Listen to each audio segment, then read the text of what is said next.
Ya, oke guys. Assalamualaikum. Balik lagi dengan Jaki ya guys. Hari ini tanggal 13 April pukul 10 lewat 57 menit. Gue mau bahas ANJT.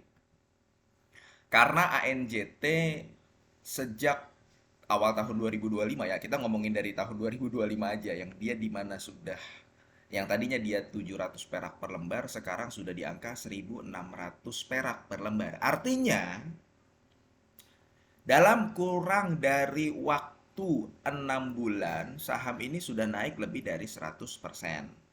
Ya. Jadi investasi mana yang bisa mendapatkan 100% dalam waktu 6 bulan? Ya salah satunya di saham. Cuman begini guys, akan ada banyak pertanyaan. Bang, kalau gua mau masuk masih bisa atau tidak? Bang, ini waktunya taking profit atau hold aja? Siapa tahu bisa naik lebih tinggi lagi. Siapa tahu bisa naik ke 3.200. Kalau naik ke 3.200 per lembar, berarti kan lo untungnya masuk di harga sekarang 100% juga kan. Nah, pertanyaan-pertanyaan seperti itu akan ada selalu. Sekarang kita lihat, waktu sekitar 4 bulan yang lalu gue buat video mengenai ANJT. ANJT ini merilis laporan keuangan kuartal 3 2024 dan gue buat sahamnya. Gue di situ merekomendasikan memang ini perusahaan bagus. Dia punya lahan yang cukup besar dan sedikit demi sedikit kalau lu lihat di laporan tahunannya dia menambah jumlah kebunnya yang ditanami. Kemudian dia kondisinya sideways saja. Nah, ini yang penting guys ya. Salah satu cara mencari saham bottom sebuah saham adalah di mana ketika si perusahaan mengalami kinerja yang cukup buruk, minus EPS-nya, mengalami kerugian, kemudian gak bagi dividen. Jadi kinerjanya itu sepanjang tahun, kuartal 1, kuartal 2, kuartal 3, kuartal 4, nggak konsisten dan bahkan mengalami kerugian. EPS-nya minus terus gitu loh. Tapi sahamnya sideways aja. Sahamnya sideways di angka 680, 700, turun lagi ke angka 660, 700. Jadi itu lu bisa mengasumsikan bahwa dengan kondisi terburuk seperti ini saja sahamnya sideways di angka seperti itu, di angka 680, 700. Dan itu gue sampaikan di video ini. Selain itu, gue juga menyampaikan bahwa perusahaan ini punya kebun luas yang tadi gue bilang, dan kita lihat waktu membuat video ini adalah di kuartal 3, artinya di sekitar bulan kan kuartal 3 itu dari bulan Juli, Agustus, September. Rilis laporan keuangannya biasanya di bulan Oktober dan November kan. Waktu di bulan November dan Desember 2024 ya, 2024 nih. Pahami, CPO, harga CPO itu sedang mengalami kenaikan. Trennya sedang mengalami kenaikan. Jadi di video ini pun gua memprediksi bahwa kinerja kuartal 4 tahun 2024 Austindo paling tidak seburuk di kuartal-kuartal sebelumnya. Nah, gue tidak menyangka dia bisa mencatatkan EPS di angka 39 itu. Nah, itu guys ya. Jadi itu di kuartal 4 tahun 2024. Akhirnya saat ini merespon dari bagusnya laporan keuangan kuartal 4 tahun 2024, sahamnya naik. Hasilnya ya yang megang sahamnya di angka 680, 700 itu sudah cuan 100%. Pertanyaannya, apakah ini masih bisa nambah muatan? Barangkali Bang nanti koreksi tambah lagi nggak nih Bang? Karena ini udah mulai banyak diperbincangkan. Memang manusiawi ya guys ya. Yang namanya harga apapun ya, saham, kripto mungkin, komoditas, batu bara, ketika harganya mengalami kenaikan, maka akan banyak orang yang memperbincangkan. Termasuk NJT ini banyak yang memperbincangkan. Waktu di harga 600 700 nggak banyak yang memperbincangkan.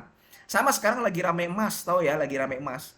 Itu emas banyak yang memperbincangkan, bahkan antriannya lagi rame itu di gerai Antam, gerai UBS dan sebagainya. Lagi banyak yang memperbincangkan. Padahal harga emasnya sendiri lagi berada di all time atau di harga tertingginya ya.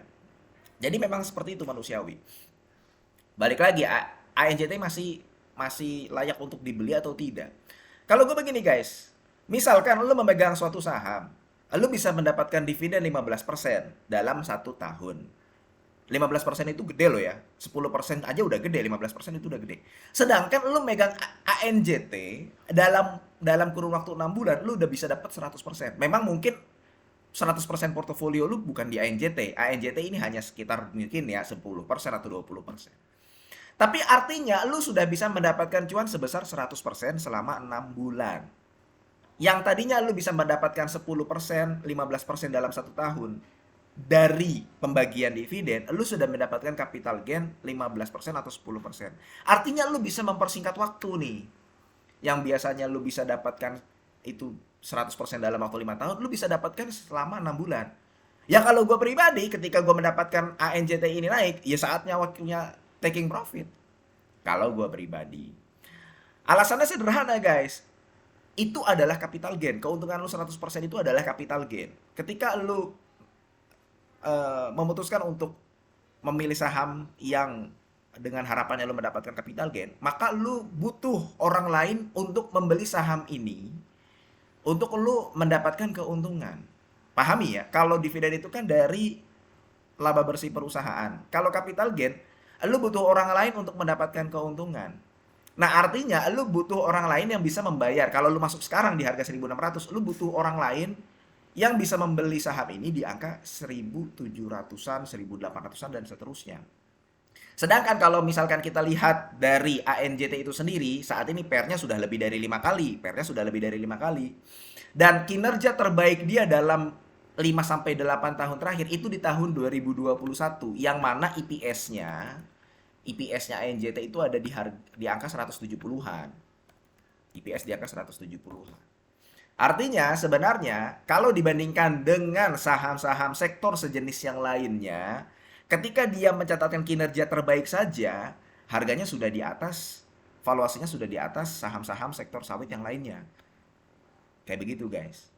Itu pertimbangan gue kenapa gue di video ini menyampaikan ya kalau udah untung ya udah taking profit saja. Selain lu mempersingkat waktu, bisa mendapatkan keuntungan, lu juga bisa memperbandingkan dengan saham-saham sektor sejenis lainnya.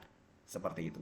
Apakah nanti ini bisa naik lagi? Bisa aja. Cuman kondisinya karena ini capital gain, jangan sampai lu membeli saham ANJT dan kasusnya nanti terjadi seperti saham SMDR. Ya, waktu Samudra Indonesia naik ya, sebelum stock split waktu itu harganya cukup tinggi, bisa di angka berapa Samudra ya, 4 ribuan kalau gue nggak salah ya. Gue lupa dia stock split rasionya 1 banding berapa. Banyak yang memperbincangkan. Waktu itu kondisinya ya BDI sedang tinggi-tingginya, Container Freight Index itu juga sedang tinggi-tingginya. Jadi dipengaruhi nih. Harapannya dia bisa membagikan dividen yang besar. Ternyata tidak. Saat itulah maka mulai pasar ya dia merespon, pasar jual sampai sekarang sahamnya belum kembali lagi ke harga tertingginya di angka 760 nih. Ini harga setelah stock split ya. Maksud gue begini, jangan sampai kalau misalkan lu beli di harga sekarang ya kondisinya kejadian seperti SMDR. Karena kita tahu nih guys, SMDR naik karena ada sentimen, ya kinerjanya juga bagus sih, ada sentimen BDI itu. Nah, harga CPO juga kan nggak bisa selamanya naik. Nggak bisa selamanya naik. Saat ini sudah dalam tren turun. Tuh, sekarang harga di harga segini. Sekali lagi ingat, bukan berarti ANJT tidak bisa naik lagi. Tapi dalam saham, ya dalam saham, jangan sampai lu menjadi orang terakhir yang membeli di harga pucuk. Sehingga lu mengalami kerugian. Kalau misalkan lu membeli di harga pucuk tapi lu tahu trennya akan naik terus, oke, nggak masalah. Kalau lu membeli di harga pucuk tapi lu juga ngincer dividennya, nggak masalah juga. Tapi kalau dia naik di harga pucuk lu beli dan ketika turun lu nggak menghasilkan apa-apa dari saham tersebut, ya sudah.